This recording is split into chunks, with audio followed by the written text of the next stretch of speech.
Vou no gabinete. Prezado senhor presidente, senador Jaime Campos, e agora senador Walter Pinheiro, senhores senadores, senhoras senadoras, eu primeiro quero tratar do progresso que está havendo na Comissão Especial para alterar a Lei 8666 de 19, e, sobretudo por causa da qualidade dos trabalhos, sobretudo pela iniciativa da relatora senadora Cátia Abreu, inúmeros representantes de entidades, de empresas, têm comparecido a esta comissão, que tem tido um trabalho muito produtivo.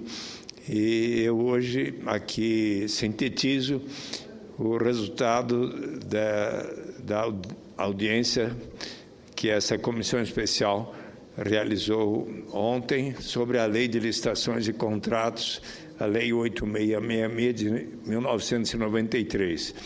Ressalto que eu fui relator do projeto de lei da Câmara 32 de 2007, que altera a Lei 866, e meu parecer foi concluído, aprovado na Comissão de Assuntos Econômicos em outubro de 2009, e conforme a relatora senadora Cátia Abreu, o meu parecer é considerado uma das bases de trabalho para esta comissão especial.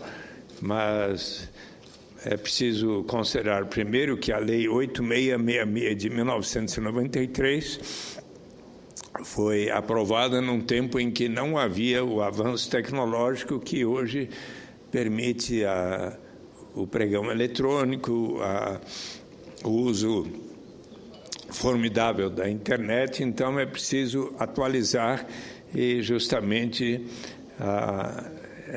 o novo projeto de lei vai levar em conta todos estes aspectos da nova tecnologia. Ontem nós ouvimos as propostas de 9 especialistas de diversas áreas que nos apresentaram sugestões para reduzir a corrupção e o desperdício de recursos públicos nas compras e licitações. Paulo Safadi Simão, presidente da Câmara Brasileira da Indústria de Construção, CEBIC, defendeu alterações para reforçar as garantias do cumprimento de contratos, tanto por parte das empresas contratadas quanto por parte do governo. Para Safadi Simão, são necessárias novas exigências e pré-requisitos para as empresas, com o intuito de dar maior proteção à administração pública. Ele também sugeriu o estabelecimento de limites para os aditamentos de contratos administrativos, cuja majoração não deve ser superior a 25% do contrato original. Além disso, é necessário simplificar os processos de comprovação de regularidade fiscal exigida das empresas pelo poder público.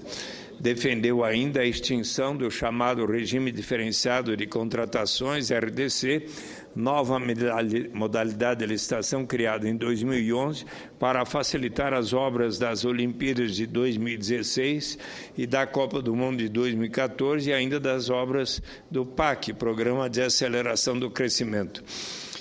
Já o vice-presidente da Articulação Política da Associação das Empresas Brasileiras de Tecnologia da Informação, a CESPRO, Giovanni Salomão, sugeriu que sejam incluídos na Lei de Licitações regulamentos de contratação setoriais com regras específicas para os diversos setores.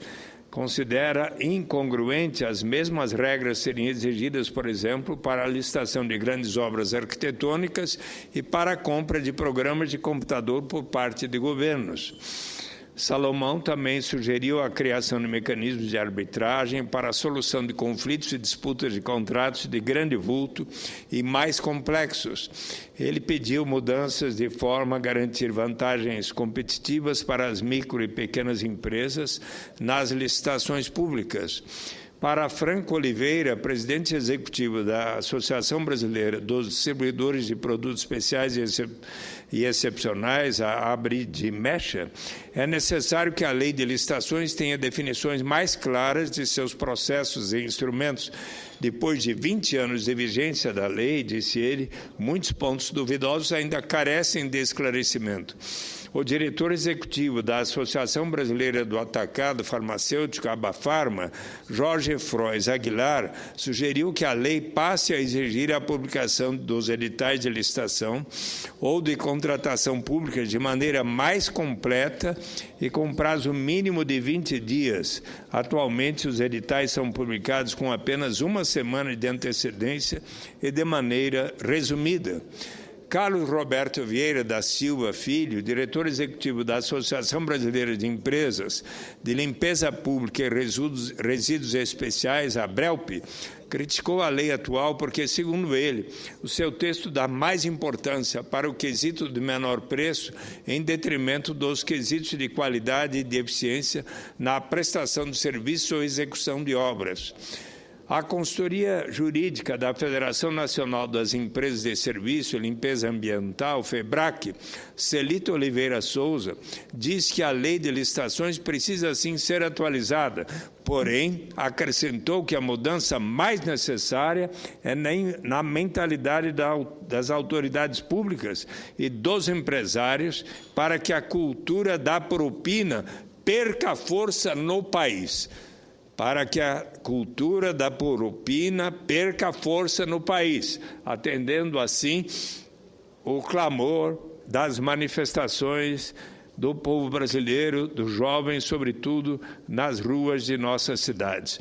Também participaram do debate o representante da Associação Brasileira de Resíduos Sólidos e Limpeza Pública, a BLP, Luciano Elgon Cardoso, o presidente do Conselho de Arquitetura e Urbanismo do Brasil, CAL, BR, Haroldo Pinheiro Vilar de Queiroz, e o presidente do Instituto dos Arquitetos do Brasil no Distrito Federal, Paulo Henrique Paranhos de Paulo e Silva. Todos concordaram sobre a necessidade de criação de mais mecanismos que coíbam os servidores públicos envolvidos com licitações e contratos de pedirem propinas para empresas. Nessa primeira fase de trabalhos da Comissão Especial, serão realizadas audiências públicas como a que ocorreu ontem, acredito que já seja a terceira reunião com esse propósito.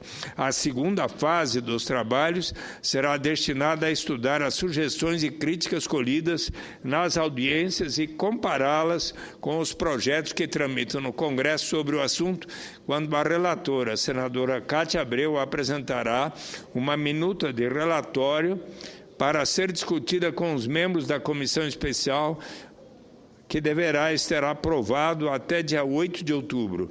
Após essa data, o projeto deverá ser apresentado ao Senado para ser discutido nas comissões permanentes da Casa. Quero cumprimentar a todos que participaram desta extraordinária contribuição. Mas, senhor presidente, prezado senador Walter Pinheiro, gostaria de pedir uma tolerância para aqui assinalar e comentar o excelente artigo do professor João Saboia, da Universidade, do Instituto de Economia da Universidade Federal do Rio de Janeiro, sobre desaceleração, sim, pior ainda não, comentando a evolução do emprego e do desemprego no Brasil de 2012 para 2013. Ele faz um estudo muito interessante, quero aqui assinalá-lo. Segundo João Saboia, nos últimos meses, esse artigo saiu hoje no Valor Econômico, tem crescido a sensação de que o mercado de trabalho está piorando ao longo de 2013. O fato da economia estar rateando tem levado muitos analistas econômicos a apontarem para diversos problemas no mercado de trabalho do país, que estaria piorando, ou, na melhor das hipóteses, passando por uma forte desaceleração. Ora, João Saboia procura relativizar os movimentos que estão ocorrendo, mostrando que o mercado de trabalho urbano ainda poderia estar distante de uma piora em relação ao passado recente. Conforme é sabido, o mercado de trabalho passou por um longo processo de recuperação a partir de 2004. Mesmo com o crescimento econômico relativamente baixo em alguns anos, o movimento de melhora teve continuidade a ponto de alguns afirmarem que teríamos chegado recentemente a uma situação próxima ao pleno emprego. Uma das maiores dificuldades na análise mensal do mercado de trabalho é a existência de um forte componente sazonal. Mesmo com correções para dar conta da sazonalidade, as comparações mensais ficam dificultadas, pois os movimentos costumam ser mínimos de um mês para outro, ficando dentro da margem de erro das pesquisas amostrais, como no caso da pesquisa mensal de emprego do IBGE. O mais aconselhável para se tirar conclusões mais seguras é a comparação dos dados de um mesmo mês em anos subsequentes. A partir dos dados das 6 regiões metropolitanas cobertas pela pesquisa mensal do emprego, montamos um indicador muito interessante para o mercado de trabalho baseado na metodologia do Índice de Desenvolvimento Humano, utilizando 9 variáveis agregados em 3 grupos. Para medir o componente de desemprego, são utilizadas a taxa de desemprego, o desemprego do chefe de família, o desemprego de longa duração, mais de um ano. Para o componente de renda, as variáveis são a remuneração média, o diferencial entre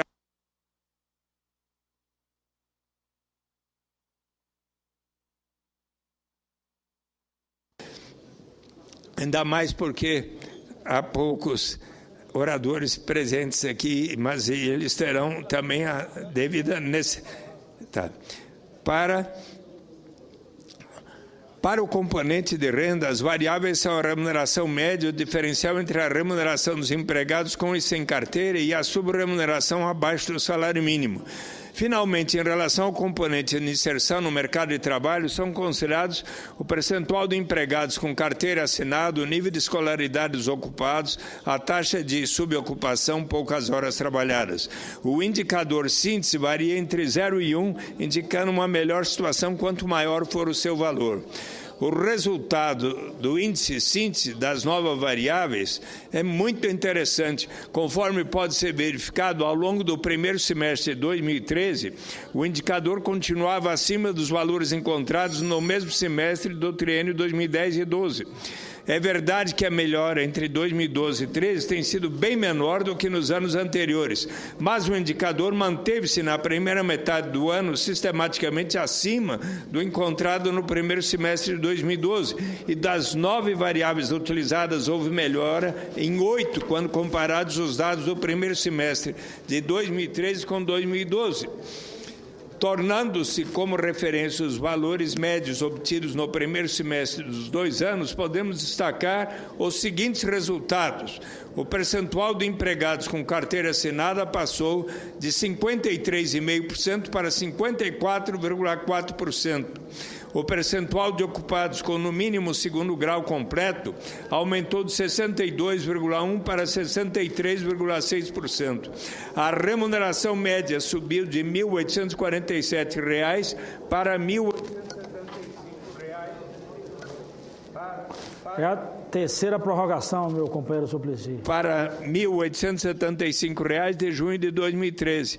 A taxa de desemprego caiu de 5,9% para 5,7% no primeiro semestre de 2013, que é a taxa mais baixa desde que se iniciou a medida de desemprego. O percentual de desempregados de longa duração caiu de 6% para 4,9%. A única variável que piorou no período foi o percentual de chefes entre os desempregados, que aumentou de 26,2% para 26,8%.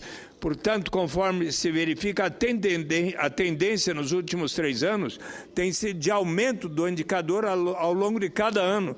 Isso está associado à própria melhoria do mercado de trabalho de 2010 a 2013, assim como os efeitos a efeitos sazonais verificados durante cada ano, exceto em 2010, quando a economia teve forte crescimento em geral, há uma flutuação no indicador do primeiro semestre seguido de aumento do segundo. Neste ano não tem sido diferente.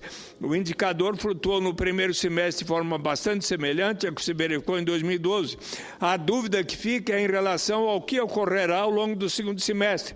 Se mantiver a tendência dos anos anteriores, o indicador deverá aumentar, refletindo o próprio movimento sazonal favorável, encontrando na segunda metade de cada ano. Se isso não ocorrer, aí sim poderemos falar em piora no mercado de trabalho e teríamos o cruzamento das curvas de 2013 e 2012 em algum ponto. Mas, em resumo, o mercado de trabalho continua apresentando resultados favoráveis em 2013, ainda que em processo de desaceleração da melhoria.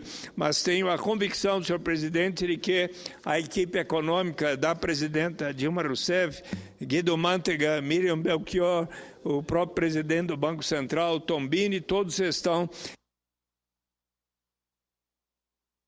a dar os passos necessários para melhorar ainda mais o mercado de trabalho e o desenvolvimento econômico brasileiro, e sempre preocupados com a melhoria da distribuição da renda e da equidade. Peço a gentileza de ser considerado na íntegra, inclusive o último parágrafo que sintetizei. Muito obrigado pela gentileza e tolerância, presidente Walter Pinheiro.